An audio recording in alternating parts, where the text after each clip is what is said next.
أهلا وسهلا بكم جميعا، يا رب تكونوا بخير وصحة وسعادة يا رب. النهاردة هناخد حاجة جديدة إن شاء الله مع بعض، اللي هي نكمل الإتاحة. تمام. وهناخد نوع من أنواع الرحلات النهاردة في الإتاحة، هي رحلات الترانزيت. بس قبل ما نبدأ في الشرح، بعد إذنكم لايك للفيديو عشان يتحفظ عندكم. فعلوا زر الجرس واشتركوا في القناة عشان توصلكم الفيديوهات الجديدة أول بأول إن شاء الله. الحلقة اللي فاتت، لحد الحلقة اللي فاتت يعني وصلنا لشرح الإتاحة، اللي هو أول خطوة من خطوات عمل الحشد العميل. وخدنا مثال عام عن البحث وعن نوع من أنواع الرحلات، وهي الرحلات الدايركت وذهاب فقط، وعرفنا كل التفاصيل نتيجة الإتاحة وشرحنا كل حاجة فيها. النهاردة هناخد مثال تاني من نوع الرحلات وهنكمل في الإتاحة بتاعتنا، وهي رحلات الترانزيت. هنشوف تفاصيلها ونشرحها بإذن الله. هنشوف عمل النهاردة، بس فيما بعد هناخد فيديو نظر إن شاء الله، عشان ما نلخبطش الأمور والناس ما تتلخبطش ونطول مع بعض يعني، فإيه ناخد كل حاجة لوحديها. بس النهاردة هنشرح العملي، وبعد كده هيكون في نظري عن الرحلات الترانزيت. احنا خدناه في البيزك قبل كده العادي. تمام. وشرحنا أنواع رحلات الترانزيت في حلقة لوحديها. تمام. بس الترانزيت ما شرحنا بس ازاي نعرف الترانزيت في السيستم وناخده عدد الساعات والكلام ده، هنشرحه تاني في الجرافيك دلوقتي. بس في فيديو نظري انا هعمله ان شاء الله، هيكون عن ترانزيت عامة. هيكون مثلا في حاجات زي شروط الترانزيت ايه، وقت الترانزيت المسموح ايه. مش ازاي اعرفه السيستم، لا. اللي هو هيكون مثلا في الدولة دي مسموح مثلا اكتر من 6 ساعات، اقل من 8 ساعات، اكتر من 12 ساعة لحد 24 ساعة. تمام. وهناخد الترانزيت مثلا محتاج فيزا مش محتاج فيزا، ده النظر اللي هو بيكون فيه. تمام. نشرح العمل النهارده مع بعض، وهناخد رحلة الترانزيت، وهي ببساطة نوع من انواع الرحلات اللي بنلاقيه في الاتاحة بتاعتنا، وهي السفر من مطار لمطار آخر عن طريق مطار ثالث وسيط. يعني العميل بيبدل الرحلة من طيارة لطيارة بمعنى أصح. تمام. عندي كذا اوبشن أو طريقة أوصل بيها وأشوف بيها الرحلات بتاعتنا الترانزيت في الإتاحة على الجرافيك مود. هنعرفها مع بعض. أول حاجة اللي هي بتكون المدخل العادي بتاعي بدون أي إضافات أو تحديد، وده بيظهر لي كل رحلات الترانزيت المتاحة مع اختلاف الطيران طبعا واختلاف المطارات. والمدخل التاني فيه ان انا بحدد، او الاوبشن التاني على الجرافيك، ان انا بحدد المطار المطلوب، وبيظهر لي بس المطار المحدد اللي انا حددته. عايز يعني ترانزيت في مطار او مدينة معينة. تمام. وده بيكون عن طريق يعني بطريقتين، يا اما احط كود طيران الدولة اللي انا عايز الترانزيت فيها. تمام. او ان انا احط كود مطار الدولة اللي انا عايز الترانزيت فيها. وهنشرح ده مع بعض، وتابعوا للاخر وهتشوف الشرح ازاي العامل ازاي. اول حاجة ممكن اعملها ان انا بشوف رحلات الترانزيت بتاعتي. تمام. بدون تحديد ولا أي اختيار لأي مكان. فهنعمل مثلا إتاحة، هناخد على سبيل المثال كويت باريس. تمام. سوري، كويت باريس. تختار كويت مطار باريس على رحلة 16 مارس. أنا ما حددتش أي أوبشن ولا أي إضافات تانية، أي أوبشن تاني. تمام. هروح أشوف الرحلات المتاحة عندي من كويت لباريس عادل، الإنتر العادي بتاعنا. تمام. وهنعمل سيرش. أنا كده اخترت من مكان لمكان، من مطار لمطار، هشوف الإتاحة أو الأماكن المتاحة عليه في تاريخ محدد فقط. محددتش أي حاجة. هنا بيظهر لي إيه؟ هنشوف هنا أول رحلة في اللاين نمبر 1، ده اللي هو ده الرحلة طايرة من دايركت. تمام. من كويت لباريس دايركت، مطار تشارلي دي جول، على الطيران الكويتي طبعا. طبعا الدايركت ده بيكون رحلة واحدة، اللي هو سيجمنت واحد أو لاين واحد بس، في رحلة واحدة بس في اللاين. تمام. تطير من مطار الكويت أهو، توصل مطار تشارلي دي جول. والرحلات الباقية اللي تحتها بدءا من لاين 2 إلى آخر. وحتى لو عملت فيو مور ريمينينج، تمام، بيظهر لي الرحلات الترانزيت كلها، بغض النظر عن مكان الترانزيت أو الطيران اللي بيطير من فين لفين. حلو. لو بصينا مثلا على سبيل المثال في سيجمنت لاين 2، في اللاين نمبر 2، السيجمنت اللي فيه أو الرحلات اللي فيه، هتكون دي أول حاجة رقم الرحلة بتاعتنا، ودي الكلاسات، ودي بتطير من الكويت لبيروت. تمام. هنا إذا ده ما فيش تشارلي دي جول، يعني أنا ما عايز باريس، فما فيش باريس، فإذا بيروت ده هيكون محطة الترانزيت بتاعتي. حلو. وده وقت الإقلاع وده وقت الوصول وده توتال الرحلة كاملة، وهنعرف هنشرح ده كله. أهم حاجة إن أنا عايز أوريكم الكلمتين دول الأول. تمام. طيب السيجمنت التاني ده برضو هيكون معانا، دي رقم الرحلة بتاعته. تمام. من دي ارقام سوري الاماكن المتاحه عليها من بيروت الى تشارلي دي جول، وده وقت الاقلاع ووقت الوصول بتاعي. تمام. ال- الشرح ده او الطريقه دي تسري على كل الرحلات بتاعت اللي تحت الترانزيت. يعني هنا برضو ميدل ايست اهو مثلا رقم الرحله بتاعي ودي الكورس بتاعي، وده رايح من الكويت لبيروت، بيطلع الساعه كذا وصل الساعه كذا، وبعد كده رحله تانية وهكذا. طبعا اي نعم الرحلتين دول هم بس عشان واحده اوبريتد باي اير فرانس، ودي اللي هي اير فرانس بيور فلايت دي. ده مش اكتر من كده. طيب لحد هنا كده حلو، احنا عرفنا شكل الرحله الترانزيت. طيب ايه اللي المفروض اعرفه واخد بالي منه في رحلات الترانزيت وابلغه للعميل؟ طبعا ابلغه اهم حاجه انه هيبدل الطياره، تمام، او الرحله، واعرفه مطار الترانزيت فين. وده شفنا مثلا ايه، مثلا في بيروت هنا مثلا، كده اعرف ان هو هيقعد في بيروت مثلا ساعه اتنين تلاته على حسب الترانزيت. هنروح هنشوف، هنعرف كم مده الترانزيت دلوقتي مع بعض. تمام. اعرفوا مده الترانزيت مع بعض. اعرف وصل مده الترانزيت. طب اعرفها ازاي مده الترانزيت؟ كام ساعة يعني، أو كام دقيقة هيقعد أو أيا كان. هنعرفها من فرق إقلاع الرحلة من المطار بتاع الترانزيت. يعني هنا دي تطلع من الكويت الساعة، هنا في لاين 2 هنشرح على مثال على لاين 2. تمام. تطلع من الكويت الساعة 12:55 الظهر، توصل 2:25 مطار بيروت. تمام. بتوقيت بيروت طبعا. الرحلة التانية هتطير من بيروت 3:55 توصل 7:45. لو حسبت فرق التوقيت ما بين فرق الوقت ما بين 2:25 ل3:55 هنلاقيها ساعة ونص بالظبط. إذا ساعة ونص ده هو الوقت اللي هياخده في العميل في المطار، اللي هو هيحتاج يبدل من الطيارة اللي توصل لبيروت للطيارة اللي هتطلع من بيروت لباريس. هو ده هتطلع ساعة ونص بالظبط، دي اللي هيقضيها في مطار بيروت. ونطبق على ده برضو الرحلات الباقية ونحسبها بالطريقة دي. تمام. في طريقة تانية طبعا هنعرف بيها مدة الترانزيت بعد ما ناخد المكان، وهنعرفها هنعرفها في الحلقات الجاية إن شاء الله مع بعض. بس كده أنا هحسبها مبدئيا بالشكل ده لحد ما إيه، هناخد طريقة غير كده تاني إن شاء الله. بس خلينا واحدة واحدة ونشرح أي حاجة. تمام. طب إيه اللي ممكن أعرفه تاني؟ اللي ممكن أعرفها مدة طيران لكل رحلة منفصلة.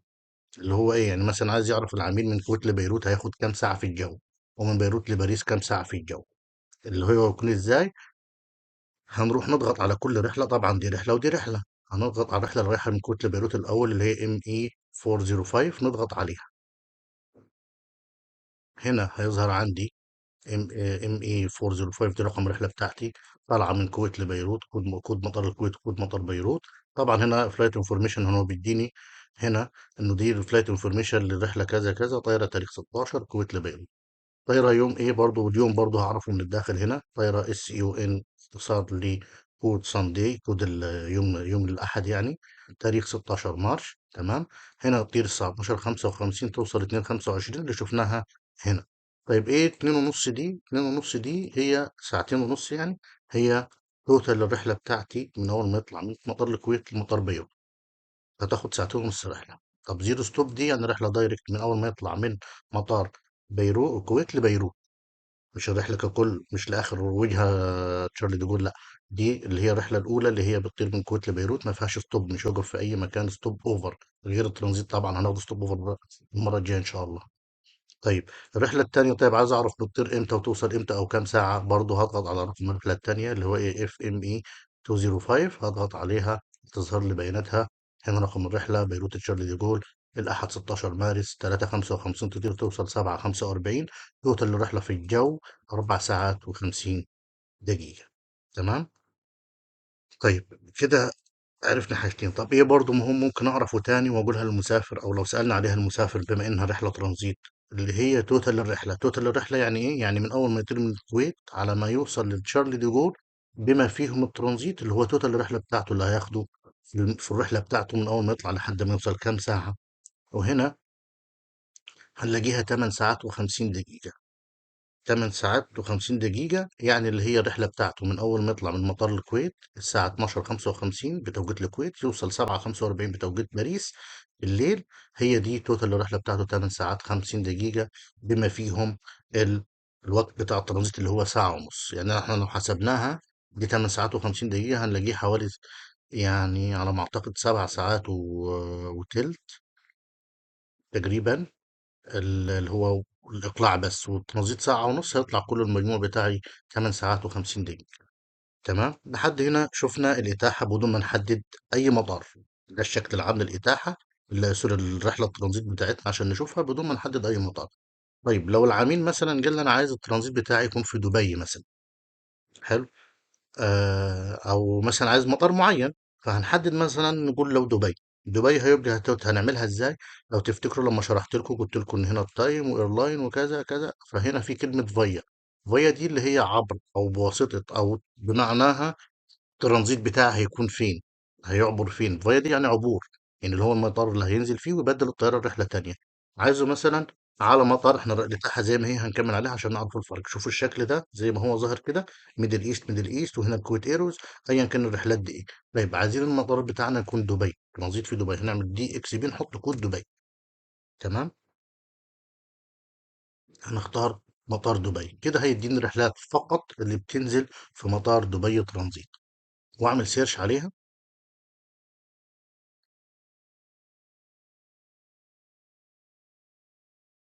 تمام، كده اداني المطارات الطيارات اللي بتروح من الكويت لدبي، ومن دبي الى تشارل ديغول، يعني ترانزيت في دبي.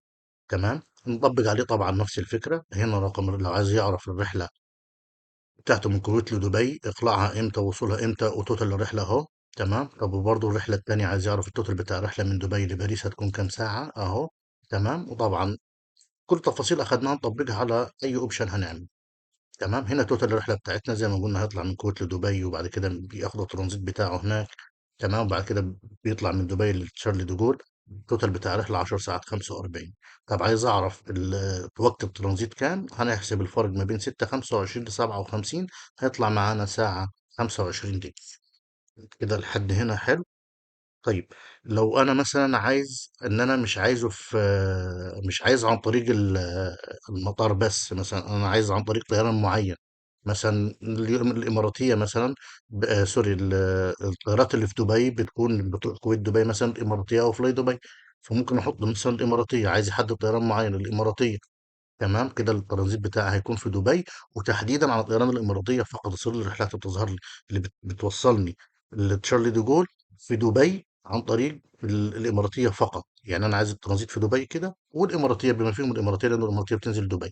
تمام، طب هو ما محددش مطار بس محدد طيران، فاي مطار طيران هتحدده لازم تروح الدولة بتاعتها الأول. يعني مثلا حددت الإماراتية، الإماراتية لازم تروح كويت دبي، دبي بعد كده تشارلي دي جول. ممكن لو في دي قصة تانية، بس اللي هو مثلا لو في مثلا كونتراكت أو تعاقدات بين الطيران والمطارات، ممكن مثلا تطلع من مطار من الكويت، تروح مثلا بحرين مثلا على الميدل على الكلم مثلا، كويت بحرين، لأنه في تعاقدات بين الكويت والبحرين على على طيران الكلم عامل تعاقدات مع المطار البحريني مثلا ان هو يروح من الكويت للبحرين الاول، وبعد كده ممكن يكمل من البحرين لامستردام.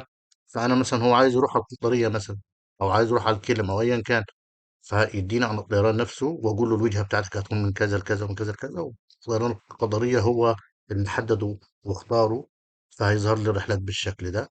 تدي رقم الرحله ودرجه الحجز، ومن الكويت للدوحه، ومن دوحه الى تشارلي ديغول، ودي التفاصيل بتاعتها. تمام، طيب تعالوا نغير مثلا نخليها مثلا على ابو ظبي مثلا، نحط مطار ابو ظبي، يو اتش، نحط ابو ظبي. هنا ظهر لي بس الرحلات اللي بتطلع من الكويت لابو ظبي. يعني شايفين مثلا انا ما حددتش طيران، فهو اداني مثلا اوبريتد باي، الرحله دي اوبريتد باي اير اريبيا ابو ظبي. تمام، هتطلع من الكويت لابو ظبي، ابو ظبي تشارلي دي جول، اذا هيطلع من الكويت هنا على مطار ايه، على طيران ايه، طيران الاتحاد، سوري، العربيه، وليس طيران الاتحاد مثلا. هنا الكراسات المتاحه، هنا الكراسات المتاحه برضه. هنا رحلة بيور مثلا كاملة على طيران الاتحاد، ده رقم الرحلة ودي الكلاسات، يطلع من كويت لأبو ظبي الساعة كذا، يوصل الساعة كذا. هنا الرحلة التانية اتحاد، حلو كده. هنا برضو في رحلة تانية اي واي مع كويت ايرويز. تمام، اتحاد مع كويت ايرويز، وهنا اتحاد. طيب لو انا حطيت، يعني حطيت مطار ابو ظبي، شايفين الشكل ده ازاي؟ هنعمل بس نحدد طيران الاتحاد، بما ان هو طيران بيروح مثلا في ترانزيت في ابو ظبي، فهو عايز الاتحاد بس، رحلة على طيران الاتحاد بس مثلا. شايفين تيجي بالشكل ده، اي واي اي واي اي واي. تمام، عايز طيران مثلا كيو، لو متاح مثلا نروح كويت ابو ظبي، كويت ايروز مثلا، لو عملت سيرش تمام هيلاقي رحلة كويت على، سوري كويت سوري دي عشان اسف دي بتروح دايركت من باريس. تمام، فمش هتبقى ترانزيت، هتبقى دايركت. حلو. مثلا عايز ترانزيت مثلا في الدوحة، هنا الايرلاين وهنا فيا، هنكتب دوحة هنا، هيديني في الدوحة. طبعا القطرية. حلو. عايز مثلا على طيران ام اس، لو كتبنا ام اس هنا طيب وحاطين الدوحة مثلا، تمام، هل هيديني اوبشن ولا مش هيديني؟ هنشوف هيديني ولا لا. مفيش رحلات، لان المصرية لازم تطير من الكويت للقاهرة الاول، فاذا مفيش رحلات بتطير من الكويت للدوحة مثلا على المصرية، فاذا يا اما احدد الطيران بس، يا اما احدد المطار، وده افضل لي عشان ما يصيرش لبس عندي. حددت ام اس مثلا، جاب لي الرحلات اللي بتطير من الكويت ل كايرو، من كايرو بعد كده لتشارلي دي جول. تمام. كده يعني شرحت لكم باختصار رحلة الترانزيت أعرفها إزاي وأعرف تفاصيلها إزاي، باختصار خالص. تمام، هنشوف مع بعض إن شاء الله الحلقات الجاية. هيكون في فيديو جديد المرة الجاية إن شاء الله عن نوع رحلة جديدة، وهي رحلات الستوب أوفر. هنشوف هنعرفها إزاي في الحجز، خطوة بخطوة إن شاء الله مع بعضينا لحد ما نوصل لإيه آخر الكورس إن شاء الله. وأشوفكم على خير إن شاء الله في حلقة جاية جديدة إن شاء الله.